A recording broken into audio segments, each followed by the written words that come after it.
Vamos a orar y que el Señor nos hable en esta noche. Y vamos a continuar con nuestro estudio del Evangelio de San Mateo. En este caso el capítulo 3, que es donde vamos. Oremos. Padre, te damos gracias porque tú eres bueno, Señor. Quiero presentarte esta reunión hermosa de personas que te alaban y te adoran en espíritu y en verdad. No es a nosotros, Señor, sino a tu nombre es dada la gloria. Necesitamos que tú tomes el dominio de esta reunión y que lo que hagamos sea guiado por tu Santo Espíritu. Usa mi vida, quita toda oposición en el nombre de Jesús. Hay libertad para que tu palabra corra como ríos de agua viva. Abre pensamientos, abre corazones. Trata con tu iglesia. En el nombre de Jesús. Gracias, Señor. Amén. Ahora su Biblia, Mateo capítulo 3. Gloria a Dios. Que es lo que vamos a estudiar hoy. Normalmente tomamos como base un versículo, un capítulo, pero en sí estamos estudiando el Evangelio. Es lo que vamos a estar siempre leyendo. Amén. Entonces siéntese, tenga la amabilidad y abra su Biblia en Mateo 3. Y si no tiene, aquí está el proyector. Yo le pido por favor sí que se limite a lo que estamos, ¿de acuerdo? No se entretenga por favor en otra parte de la escritura. Capítulo 3 empieza diciendo así: en aquellos días vino Juan el Bautista, predicando en el desierto de Judea y diciendo, lea conmigo, arrepentidos, porque el reino de los cielos se ha acercado. Bien, yo quiero que usted note una cosa, porque lo que Juan predicó es lo mismo que va a predicar Jesús, es lo mismo que van a predicar sus apóstoles, y es lo mismo que va a predicar, aunque parece raro, Pablo. Y digo parece raro porque en el siglo XXI parece ser que Pablo predicaba otra cosa que no era el reino de Dios. Ahora vamos a entender uno de los motivos por qué Jesús predicó el reino de Dios y por qué los apóstoles predicaron el reino de Dios y por qué Pablo, que es el último apóstol, predicó el reino de Dios. Amén. Amén. Bien, Juan predicaba diciendo, arrepentíos, el reino de los cielos se ha acercado. El reino de los cielos se ha acercado, era la predicación de Juan, que ya vimos que él es el Elías, la voz que clama en el desierto, el que prepara el camino del Señor. Amén. Y yo necesito que usted note una cosa que no es para el día de hoy, pero sí es para la próxima semana. Y eso que usted debe notar está en Mateo capítulo 3, versículo 7. Dice que él iba predicando y que la gente se acercaba a él a hacerse bautizar. Amén. Y el versículo 7 dice, al ver que muchos de los fariseos y de los saduceos venían a su bautismo, les decía, generación de víboras, ¿quién os enseñó a huir de la ira venidera? Haced pues frutos dignos de arrepentimiento. Necesito que usted se quede con este versículo porque es el tema de la siguiente semana, porque es continuación del tema de hoy. Hacer frutos dignos de arrepentimiento. Hoy hablaba con el hermano Carlos acerca de los evangelios que se predican en el siglo XXI, donde las iglesias están atestadas de personas que nunca se han arrepentido y que por ende no van a alcanzar el premio, porque al cielo no entrará cosa que haga pecado ni cosa inmunda. Es necesario arrepentirse. Es necesario no solo decir que me he arrepentido, sino dar frutos dignos de arrepentimiento. En otra palabra, Jesús dijo, no hace falta que tú lo digas, por tus frutos vas a ser conocido. Yo voy a saber quién eres tú cuando te vea actuar, cuando te vea hablar, cuando te vea caminar, cuando te vea proceder en el entorno en el que tú te muevas, sea con gente que que profesa tu misma fe, o sea, con la gente de fuera, porque un cristiano no es cristiano en este local. Un verdadero creyente es creyente aquí, en su trabajo, en su casa, en el colegio, en donde esté. El verdadero hijo de Dios es hijo de Dios desde que se arrepiente hasta el día que Cristo viene por él y le lleva a la eternidad. Amén. Aleluya. Ahora vamos a entrar en el tema de hoy, que es posterior, pero lo necesito para luego ir al pasado, o sea, al versículo 7 en la siguiente semana. ¿De acuerdo? Versículo 11 dice: yo a la verdad os bautizo, decía Juan, en agua para arrepentimiento, pero el que viene tras mí, cuyo calzado yo no soy digno de llevar, es más que poderoso. Él os bautizará en Espíritu Santo y fuego. Fue la última clase, ¿se acuerda que lo vimos?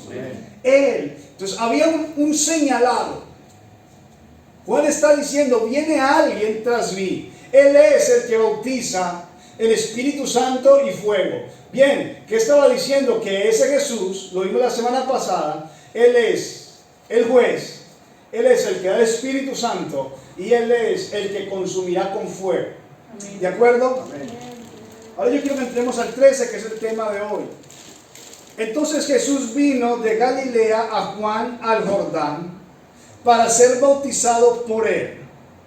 Cuando Juan vio a Jesús, Juan lo reconoció.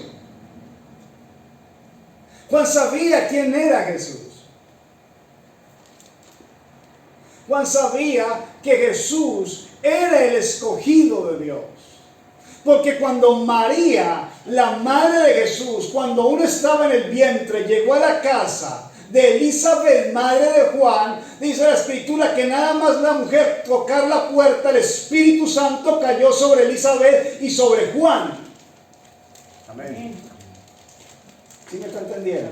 Amén. Aleluya. Cuando él ve a Jesús, él dice: este es. Versículo 14. Mas Juan se le oponía diciendo: y yo necesito ser bautizado por ti y tú vienes a mí. Y yo necesito que tú me llenes con tu espíritu y tú vienes para que sea yo el que te bautice. Yo soy el que te necesito y tú vienes como si me necesitaras. Pero necesito que miremos una cosa. Pero Jesús le respondió: deja ahora, porque así conviene que cumplamos toda justicia. Entonces, primer punto que tenemos que analizar es que Jesús le dice a Juan: deja, porque es necesario cumplir toda justicia. Hay creyentes en el siglo XXI que dicen que Dios hace lo que quiere. No, Dios puede hacer lo que sea, porque es Dios. Y eso es un desconocimiento de quién es Dios. Cuando Dios dejó su palabra es tan firme que aún Él, siendo Dios, se sujetó a ella. Amén. Se lo digo de otra manera. Jesús, nada más empezar el programa, dijo: el hombre cuando coma del fruto morirá. La paga del pecado es muerte. Y a él le preguntaron: pues, ¿cómo vas a salvar a la humanidad que ha pecado? Él no podía decir: es que yo soy Dios y si yo digo que sí, es sí y se acabó. Él no lo iba a hacer. Eso es no conocer a Dios. Dios se sujetó a su misma palabra y por eso le fue necesario ir a la cruz, porque la paga del pecado es muerte. Dios, Jesús, estaba cumpliendo toda justicia. Tenía que hacerlo porque además nuestro Dios es santo. Y la santidad es el cumplimiento de la justicia. La justicia es el cumplimiento de la ley. La ley no es nada más que la exsignificación del carácter de Dios. Dios no dice: no mates solo por molestarte. Es porque Él no lo hace. Dios no te dice no mientas solo por darte un régimen, es que Él no miente. Dios no te dice no adulteres, no solo porque no quieras que tú no lo hagas, sino porque Él es fiel y no adultera. Aunque unos creen que sí. Bien, Jesús dice, es necesario que yo cumpla toda justicia. Y quiero que nos entretengamos un poquito en esto. ¿De qué justicia habla Cristo? Para ello vamos a analizar un momento quién es Juan. Juan el Bautista no es cualquier personaje. No es solo porque bautizaba, no era porque metía gente al agua. Juan el Bautista es un personaje importante. Eso lo vemos en Lucas capítulo 1, versículo 5. Y aquí vamos a entender de qué es lo que está hablando Jesús. Aquí vamos a entender una serie de cosas, iglesia, que en el Evangelio están escritas y que poco a poco el creyente se ha ido alejando de ellas conforme ha adaptado los tiempos. Cuando tenga Lucas capítulo 1 y versículo 5 me dice amén, leemos. Amén. Amén. Bien, hubo en los días, lea conmigo, de Herodes, rey de Judea, ¿un qué? Sacerdote llamado Zacarías, de la clase de Abías, su mujer de las hijas de Aarón, y se llamaba Elizabeth, hija de Aarón. Ambos eran justos delante de Dios y andaban irreprensibles en todos los mandamientos y ordenanzas del Señor, pero no tenían. Bien, usted puede seguir leyéndolo en casa. El niño que le va a nacer a este hombre, Zacarías, y a Elizabeth, que era estéril, es Juan el Bautista. amén. Juan el Bautista es un milagro de Dios. Pero no le estoy hablando del milagro, le estoy hablando del rango de Juan. Juan, aunque estaba en el desierto y no estaba en el templo de Jerusalén, Juan, aunque se vestía con piel de camello y no se vestía con ropa de realeza, Juan, aunque estaba en medio del desierto y no estaba donde se sentaba la pompa fariseica y judaica y toda esta gente que eran sumos sacerdotes, Juan sí era originalmente sacerdote, pues era hijo de Zacarías y además un sacerdote, según la Biblia, irreprensible. Amén. Ese era Juan. Cuando Jesús llega delante de Juan, Jesús está llegando delante de alguien capacitado.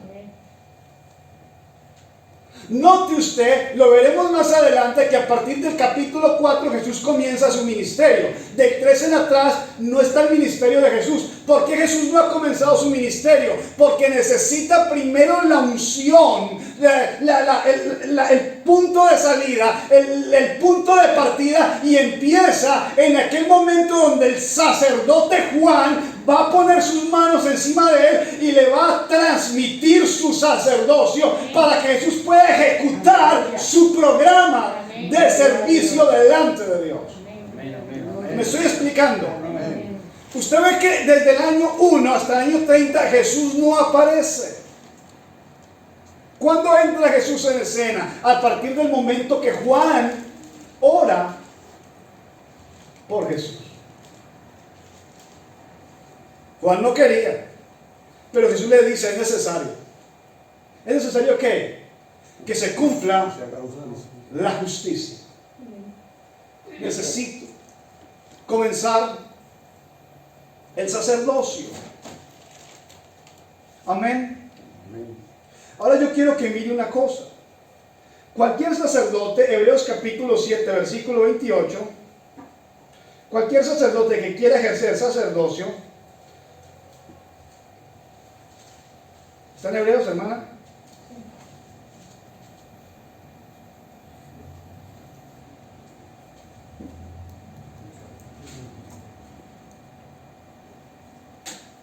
Jesús es convertido en sumo sacerdote.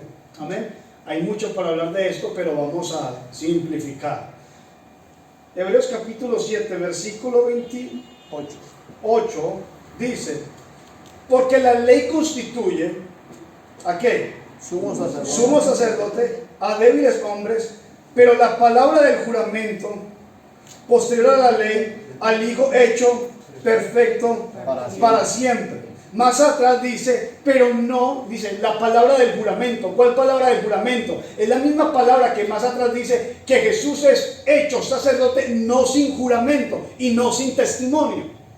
Bien, el sacerdote tenía que ser nombrado por otro sacerdote, el cual le daba el punto de partida, y además tenía que declarar que él iba a ser el nuevo sacerdote a partir de ese momento. ¿Me estoy explicando? Ese era el programa de la transición entre un sacerdote a sus hijos, porque normalmente el sacerdocio lo heredaban sus hijos.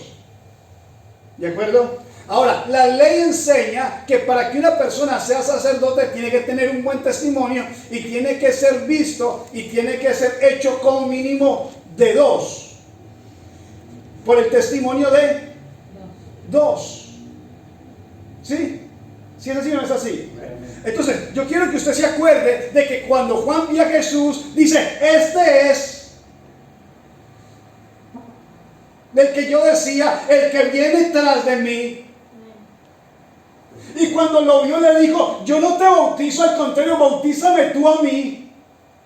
¿Qué está diciendo Juan? Está testificando, él es.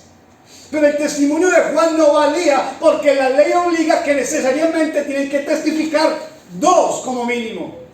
Entonces, cuando Jesús sale del agua, en Mateo capítulo 3, versículo 17 dice, entonces una voz del cielo dijo, este es mi Hijo amado, en quien tengo complacencia. Y estaban 2 personas dando el juramento de que Jesús era quien se iba a convertir en ese momento en el sumo sacerdote, y el cual iba a lidiar con el pecado de la raza humana. Este Jesús, por mandato de Dios y de Juan, se estaba nombrando en aquel momento como el sacerdote que iba a lidiar con todas nuestras deudas. Estoy explicando, iglesia. Amén. ¿Sí? Es ese momento cuando ellos 2 testifican, Dios y Juan, Jesús es nombrado como sumo sacerdote. Jesús es nombrado como sacerdote. Sacerdote a favor, gloria a Dios, de los hombres. Aquí me voy a meter ya en la siguiente semana. Y esto va a quedar partido por la mitad, como suele ser, ¿no? Cuando predicamos media hora, predicamos así para que se parta. ¿Qué hace un sacerdote? El trabajo del sacerdote se divide en 4 partes. Jesús es constituido sacerdote. Todo sacerdote, dice el libro de Hebreos, es puesto a favor de los hombres. Ahora yo quiero que usted se vaya al tabernáculo, porque el tabernáculo fue ideado por Dios. Lo que hay en la puerta, nada más entrar, es el altar del sacrificio. Luego sigue el altar de bronce o el lavacro. Luego sigue el lugar santo. Y luego sigue el lugar santísimo. ¿Sí o no? Amén. ¿Cierto? Y ahora yo le voy a pedir que usted me permita entrar de puntillas, porque no puedo meterme en el tema de más adelante. Pero voy a entrar por encimita. Jesús vino y fue constituido sacerdote.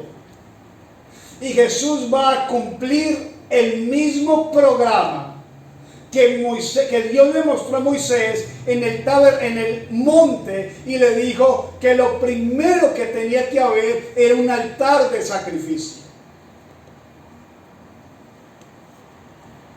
Ahora, la diferencia es que Jesús mismo va a lidiar con el pecado del mundo. Jesús mismo va a responder a la necesidad del hombre. Este Jesús que acaba de ser ungido por Juan no es cualquier personaje. Es el sacerdote señalado por Dios y por Juan. Es el hombre señalado por el testimonio de dos.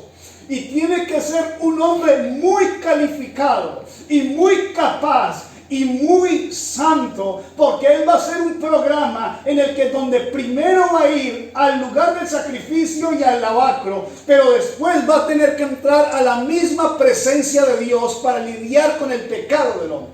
Amén. Se lo voy a explicar de otra manera.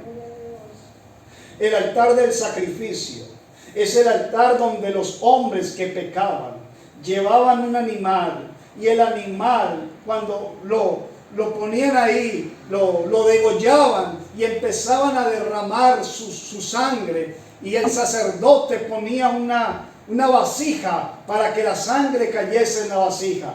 Luego el sacerdote metía los dedos en la vasija y empezaba a regarla en los cuernos del altar del sacrificio, mientras que el animal empezaba a arder y empezaba allí en el gracias. Ahí lo tienen, hermanos. Empezaba a arder en el altar mientras quemaban la ofrenda. El sacerdote tenía esa sangre. Después el sacerdote pasaba al lavacro.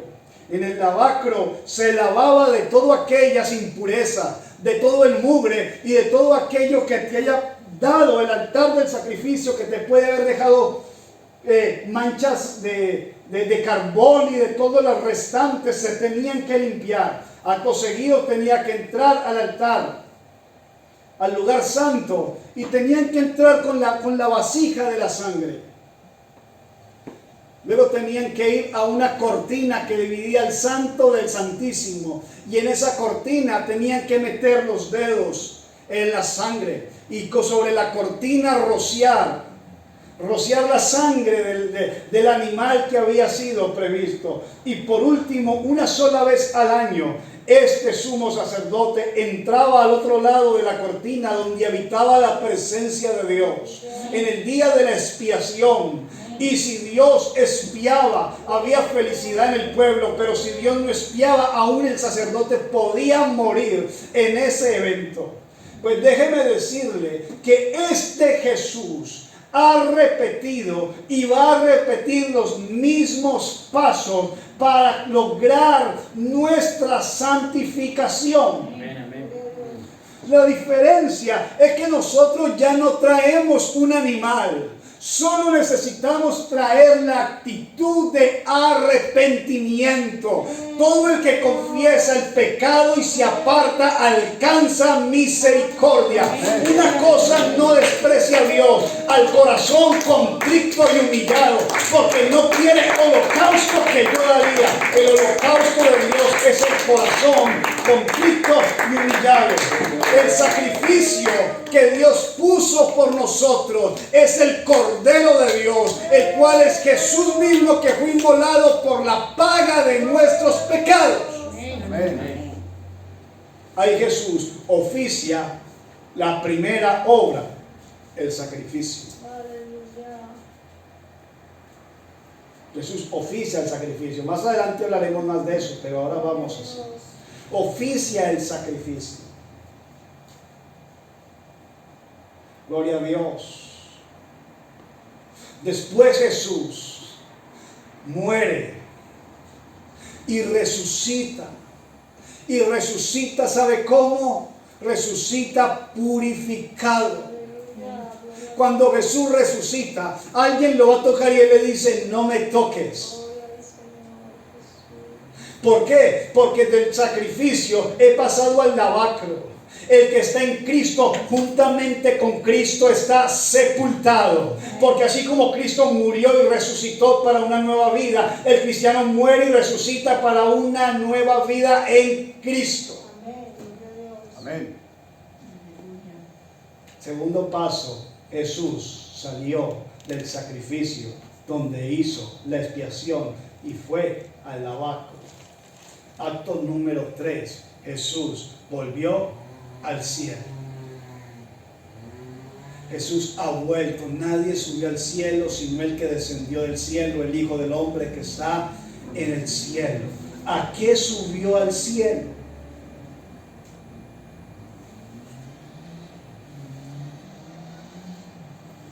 Un día un joven me decía, ¿y qué está haciendo Dios?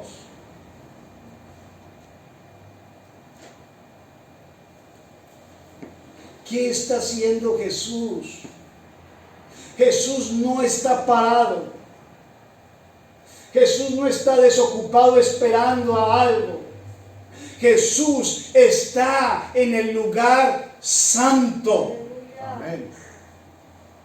Y está cogiendo una sangre.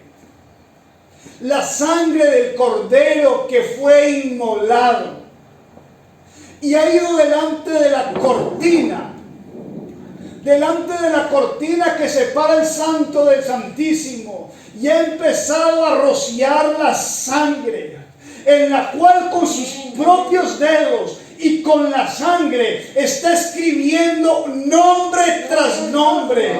Dice Apocalipsis, del que sea digno de estar inscrito en el libro de la vida. Está escribiendo los nombres, porque solo los nombres de los que estén en ese libro, en aquel día Él le dirá: adelante, bendito de mi Padre, en lo poco me has sido fiel, en lo mucho te pondré. Necesitamos como pueblo de Dios de que Jesús escriba nuestro nombre, no con la sangre de un cordero, sino con la sangre de aquel limpio y sin mancha que murió por el pecado de la humanidad. Aleluya. ¿Qué está haciendo Jesús? Ministrando en el lugar santo. Santo. Pero recuerde que antes de este versículo, Juan ha dicho: Él los bautizará en Espíritu Santo y en fuego. Si usted se quiere saber qué está haciendo Jesús ahora, Jesús está escribiendo. Amén. Jesús está ministrando. Cada que un pecador se arrepiente, Jesús coge su sangre y empieza a escribir. Dentro de 8 días venga, por favor, no se vaya a quedar, porque vamos a ver algo interesante. Jesús empieza a escribir su nombre. Jesús se lo dijo de otra manera a sus apóstoles: voy pues a preparar lugar para vosotros. Entienda una cosa: el lugar que Cristo está preparando no es una casa ni una ciudad. Eso no es así. De hecho, Pablo dice que nosotros vamos a el lugar, al nuevo cielo y a la nueva tierra creada para nosotros desde la fundación del mundo. O sea, eso ya está creado.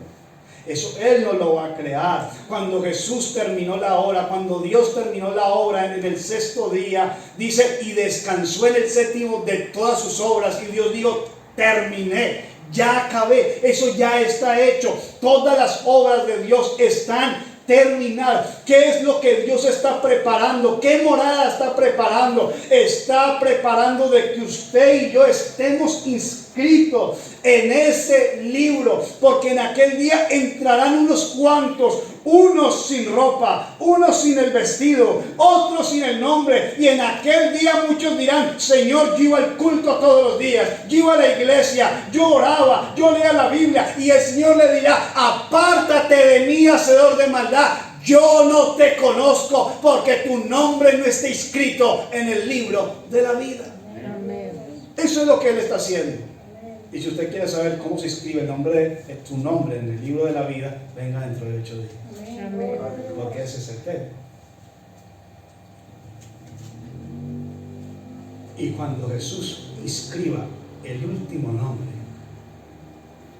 a lo que la Biblia llama la plenitud, cuando el número de los salvos se contemple, se acabe, cuando se llene el libro, entonces Él volverá. Amén.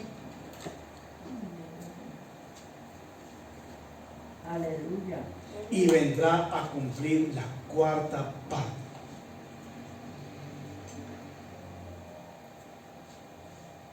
Ya ha hecho el sacrificio, ya ha estado en el lavacro, ya ha estado en el Santísimo. Ahora es la parte de que el sumo sacerdote entre delante del arca. El día de la expiación. El día donde lo puro es santificado, es perdonado y es salvado. Y donde lo inmundo es pisoteado y es destruido. El día donde el juez hará el juicio. El día donde el juez separará a las ovejas de los cabritos, al trigo de la cizaña. El día cuando el Señor va a hacer la separación entre el verdadero pueblo de Dios y las demás. El día donde el Señor, y ese es el cuarto punto que va a hacer Él en el momento de ministrar, donde Él se presenta delante de Dios. Y se me sale en línea la siguiente semana, pero es muy tarde. Y usted y yo tenemos que estar listos. Porque cuando Cristo entre delante del altar, de donde está el arca del pacto, delante de Dios, ¿sabe Dios qué le va a decir a Cristo? Permítame un poquito y me le adelanto. ¿Sabe qué le va a decir a Cristo? Cuando lo mire le va a ver a la cara y le va a repetir las mismas palabras que le dijo cuando empezó su ministerio. Este es mi Hijo amado, en quien tengo complacencia, y Cristo podrá entrar delante del reino de su Padre. Déjeme decirle que cuando usted y yo estemos en Cristo completamente sumergidos, cuando la iglesia se sumerge en Cristo, dice Pablo a los Gálatas, si en Cristo estáis, de Cristo estáis revestidos. Y cuando lleguemos en aquel día a la presencia del Padre, Él no me verá a mí, Él verá a Jesucristo en mí. Y podrá repetir esas mismas palabras. Este es mi Hijo amado, en quien yo tengo complacencia. No por mis obras, no por mi ley, no por mi capacidad, sino por la sangre de alguien que se convirtió en sacerdote e hizo un trabajo para propiciar el perdón de mi alma. Esto es de Jesús. Jesús no es solo el Salvador. Jesús no es simplemente el juez, que es lo que venimos hablando. Jesús no solo es el Cristo. Hoy hemos aprendido que Jesús es el sumo sacerdote. Y no tengo tiempo para hablarle del sacerdocio de Cristo. Sacerdote de un nuevo y mejor pacto. Sacerdote diferente. Iglesia, grábese lo que dijimos hoy, porque esto fue lo que Jesús hizo. Pero dentro de 8 días vamos a ver lo que tenemos que hacer nosotros. Porque el sacerdote actúa para favor de los hombres. Y si es a favor de los hombres, el hombre también tendrá que hacer algo. Si usted tiene algún problema, algún pecado, alguna dificultad, alguna debilidad,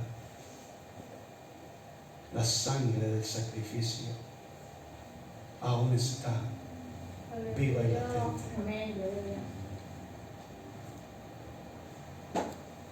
Si usted no está seguro que su nombre está inscrito, Jesús sigue escribiendo en el velo, sigue regando su sangre. Si alguno quiere beber, venga y beba gratuitamente del agua de la vida, dice Jesús. Si usted quiere que su nombre sea escrito, hoy es la oportunidad. No se vaya a casa creyendo que puede ser salvo, pensando de que a lo mejor Dios con usted puede, o de que tal vez usted sea digno. La Escritura dice que el salvo tiene que estar convencido de que lo es, porque el salvo siente el gozo de su salvación en su corazón. Amén. Vamos a orar, iglesia.